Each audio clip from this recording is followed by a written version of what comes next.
For the Reds. How many players they have for Reds? I don't know how many coaches they need. Yeah.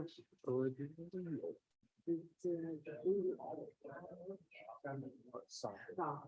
That's a reach. It's like they're good players. Been busy the last few weeks, But they don't have the coaches.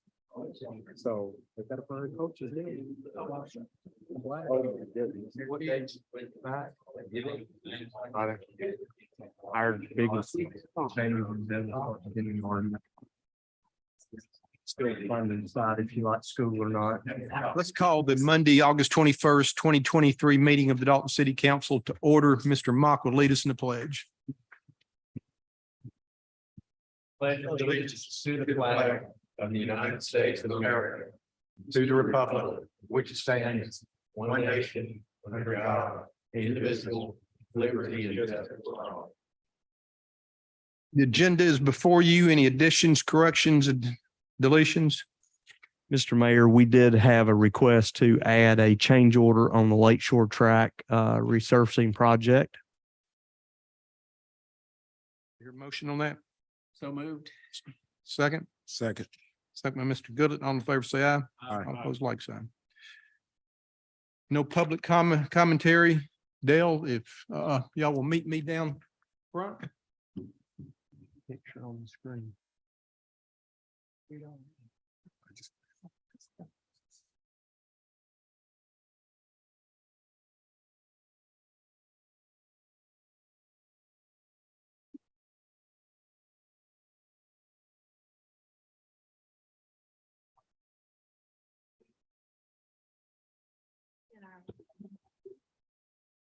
Cohorts.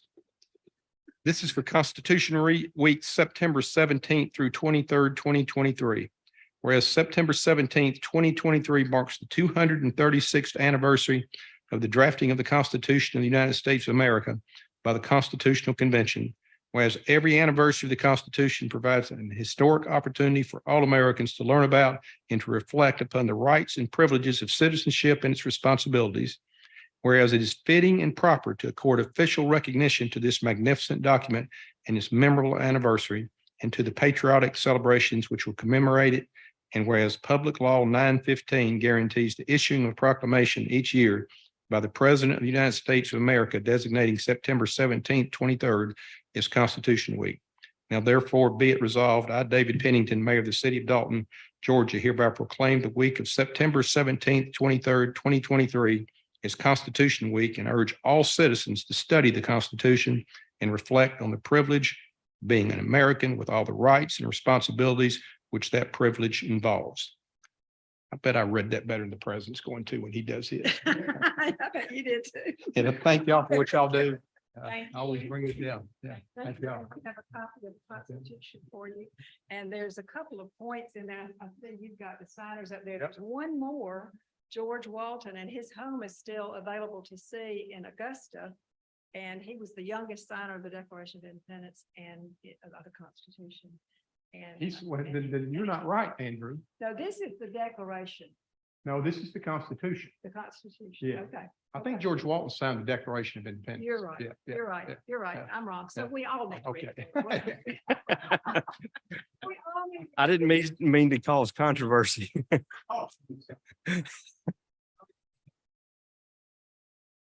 There's a refreshment. Okay, thank you. I'm wrong, the National Archives are wrong. Thank you. I appreciate that. It's in there too. Different ones.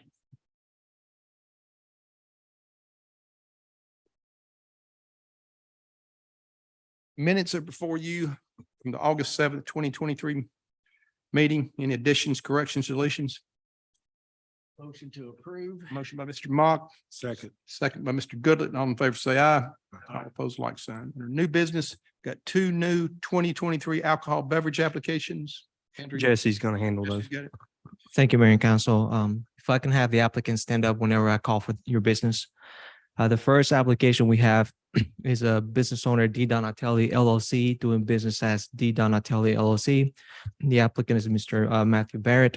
Location address is going to be 825 Chattanooga Avenue, Suite 1. Type of licenses being applied for are pouring beer, wine, and liquor. Right. Mr. Barrett, this is a formality, but we do ask all alcohol application for license this question. Have you familiarized yourself with the city's alcohol code and make a commitment to uphold that code in the selling of alcohol at your business? Do you have any questions? Okay, thank you. Where is this? It's in the middle. Is this the Italian restaurant? It is, yes, So sir. it's finally gonna happen. It's finally like, All right, good. We've been waiting on it. When do you open? I'll open Friday if I can.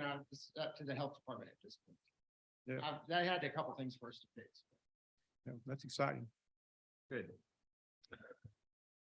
Thank you, sir. The second application for your consideration is going to be business owner Kalia Enterprise LLC doing business as AK Smoke and Vape Shop.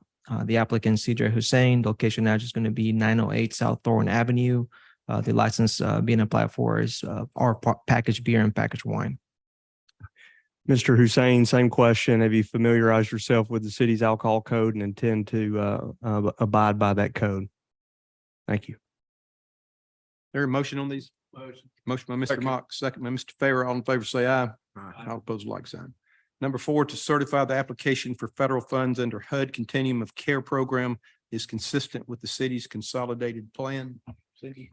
Yes, Mayor and Council. As you're aware, we receive funds through our CDBG program, which is through HUD, Housing and Urban Development Department. Every year we have to, not every year, every 5 years, we have to do a con plan. And so when certain nonprofits ask for money from HUD, we have to certify that those funds are in compliance with our priorities that we listed in our 5-year con plan. And these services are for the shelter plus care. And we do have as a priority need in our con plan services for homeless and at-risk population. So this does comply with our 5-year con plan. Any questions, Cindy? Your motion? Motion by Mr. Mock. Is there a second? Second. Second by Mr. Goodlet. All in favor, say aye. Aye. All opposed, like sign. Number 5, demolition agreement and easement for 1301 West Walnut Avenue. Thank you, Mr. Mayor and Council. As you might recall, at the last council meeting, the council approved 2 of these similar agreements. City's ordinance section 6.3 declares that any commercial sign that has been lapsed in use for over 90 days following the closure of the business shall be considered abandoned. We have drafted an abatement agreement with these business owners to remove the sign whereby the property owner would pay the city's direct expenses as a reimbursement in order to forego the court process for abatement for both parties. So we had 2 at the last meeting that were approved on Market Street. And then this one is at 1301 West Walnut Avenue. We ask you to take it up so all 3 can be completed at the same time because they will require crane services to deconstruct. So the other 2 already been approved? Yes, sir. Okay. There a motion? So moved. Motion by Mr. Farrell, second by Mr. Mock. All in favor, say aye. Aye. All opposed, like sign. Mr. Mayor, can I ask a question at this point? Tell me where we are as far as enforcing the ordinance, where all these neon signs are different stages of being operable. Thank you for that question. That was a point that was raised at a prior council or at a finance committee meeting. Dan Llewellyn, actually the inspector of the Gateway Corridor, recently performed a night ride to inventory all of the signs that were in partially working order or in non-working order. Dan, do you remember how many notice of violations we sent out related to that ride? 7. Okay. So those were just on the West Walnut Avenue Gateway about to say, corridor. And so we have a lot more ground to cover. It just takes some time. Okay. Thanks. Thank you, Mr. Mayor. Number 6, appointment of Deborah Perquaz, alternate member to the 2024 SPOS Committee. Thank you, Mr. Mayor and Council. You may recall back at the July 17th council meeting, the council appointed Denise Woods, Zab Mendez, Jim Waskin to serve as the city's primary representatives on the 2024 SPOS committee. The county did ask the city also to name an alternate member who will attend all the meetings, be entitled to ask questions just as a full member would, but they would only vote or make motions in the absence of one of the three primary city representatives. The person identified to serve is Deborah Perquois, and that's the recommendation, to appoint Deborah Perquois. Your motion? I would move. Motion, Mr. Mock, second, Mr. I'll Fair. All in favor, second. say aye. Aye. All opposed, like sign. Mayor, I do have a question about this also. So I wasn't here 4 or 5 years ago when we had this citizen committee with the other SPOS, and I guess I didn't focus in enough a week or two ago when all this was coming about. Am I to understand that the way this is set up is that our city department heads will not only make a presentation to the city citizen representatives, but they'll have to go make a representation of what the city wants to the whole committee, which is made up of people that don't even live in the city of Dalton? That's correct. Now, obviously, there's a change in leadership at the county from the last time this commission was put together. So I'm not sure formality wise if some things will be changed, but 4 years ago, you're exactly correct. The city department heads did have to present to the full citizen committee, which was comprised of unincorporated county representatives, as well as Tunnel Hill, Varnell, and Cohutta representatives. As you mentioned, this time I do plan to have our department heads present to the city members first. That way they're up to speed when they go to the very first full committee meeting. But as I understand it, that's the current construction of the way this will flow. And then once they make their presentation, not only the city members, but all these other people from out in the unincorporated area of the county will then make a recommendation as to what we, the city, would put as our SPOS projects.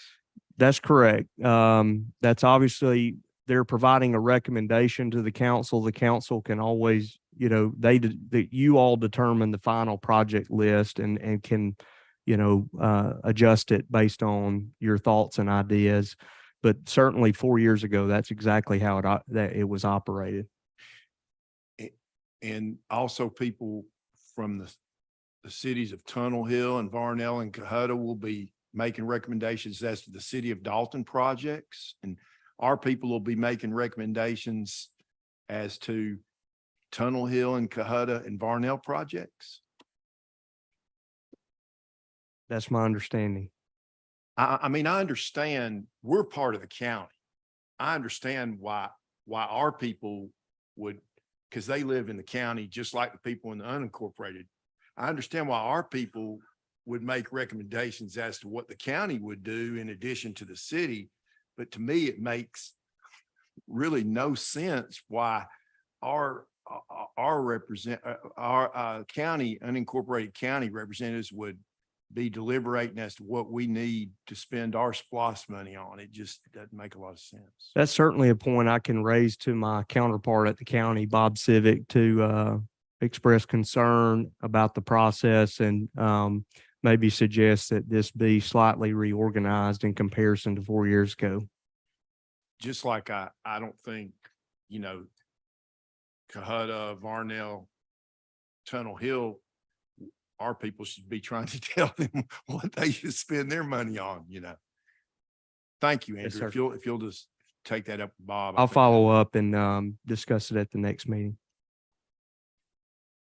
There is supplemental business, the Lake Shore change order, and who's got that? Yes, sir, Mr. Mayor, I'll take that. Caitlin and I have been tag teaming this one today. Last week, as we began to perform the contract that has already been approved by the council for resurfacing the track at Lake Shore Park.